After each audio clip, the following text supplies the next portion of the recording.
last thing I would like to address, though it's slightly unrelated, is the hatred for the bean mouth art style. For those who don't know, a couple of the Pixar films in the 2000s have been utilizing this round and squishy art style that make the characters look like they have mouths in the shape of beans.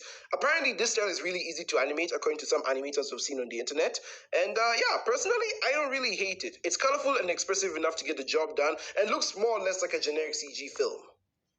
The internet didn't take kindly to this art style though, and they have been losing their minds, this year especially. They claim that it is overused and looks like a Grubhub commercial.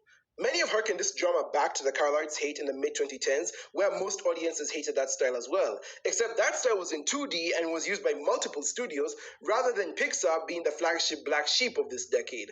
I don't know what it is about our chimp brains that hate mouths in the shape of beans, but I really do think this style is overhated, not only because I think it's harmless, but also because it's not as oversaturated as most people say. But my thoughts don't mean anything, considering that we have some people out there who genuinely think Elio flopped purely because of the art style. Little Timmy, I don't know how to tell you this nicely, but most general audiences don't care what the animation in a blockbuster movie looks like.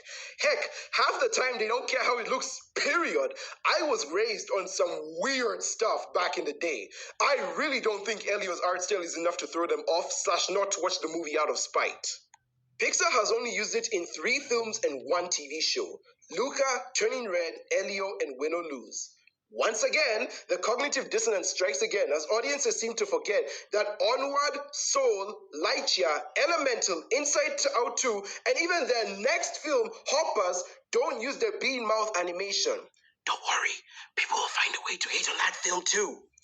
One could argue that Pixar's released projects with that style too close together, making it seem oversaturated, which I do think is a fair point. But since I've seen no one raise that argument, I think it's safe to assume people are getting mad about this in bad faith.